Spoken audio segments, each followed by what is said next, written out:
होगे रानी जीव के कालना, गाँव बस्ती मरे बदनाम होगे ना। अब जीना मरना है तोरे साथ माँ, गाँव बस्ती मरे बदनाम हो गयो ना। पैरी जमाना पाछू पड़ गयो, ये हमर मयाम सबके आँखें गड़ गेगा, जीना बेहाल होगे ना।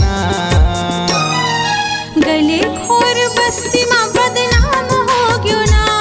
अब जीना मरना है तोरे साथ माँ, गाँव बस्ती मरे बदनाम हो गयो ना। तोर माया होगे रानी जीव के कालना, गाँव बस्ती मरे बदनाम होगे ना।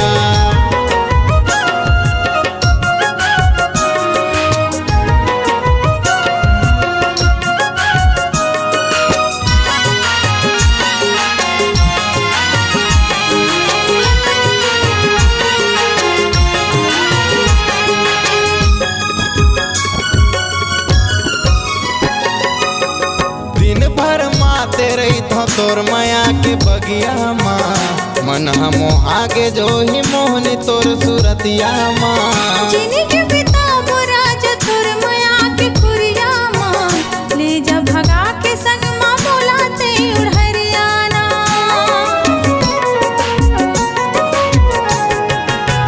दिन भर माते रही थो तोर माया के बगिया माँ, मन हमो आगे जो ही मोहनी तोर सूरतिया माँ। जिनके पिता राजा तोर माया के खुरिया माँ, ले जा भगा के संग माँ बोलाते उड़हरियाना। तोर मोर माया ला चलन दे रानी ओ, जलवैयाला अब जलन दे राजा रे, पीरत के धार होगे ना। गाँव बस्ती मरे बदनाम हो गयो ना।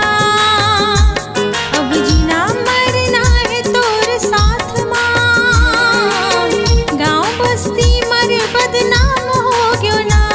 तोर माया होगे रानी जीव के कालना, गाँव बस्ती मरे बदनाम होगे ना।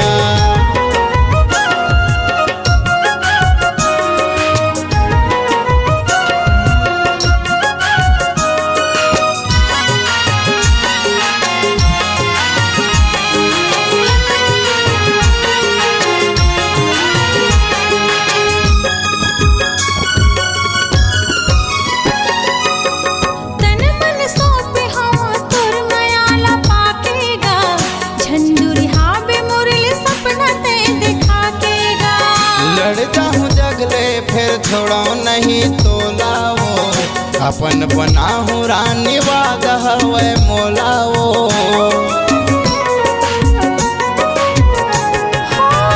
तन मन सौंपे हवा तोर मायाला पाकेगा, झंझुरी हाबे मुरली सपना ते दिखा केगा।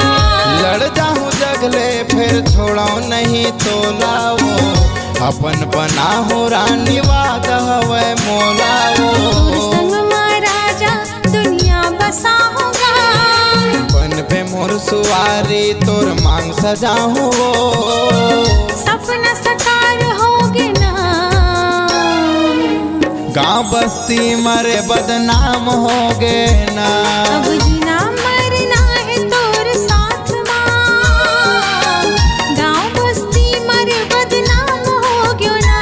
तोर माया होगे रानी जीव के कालना, गाँव बस्ती मरे बदनाम होगे ना। अब जीना मरना है तोर साथ माँ, गाँव बस्ती मरे बदनाम होगे ना।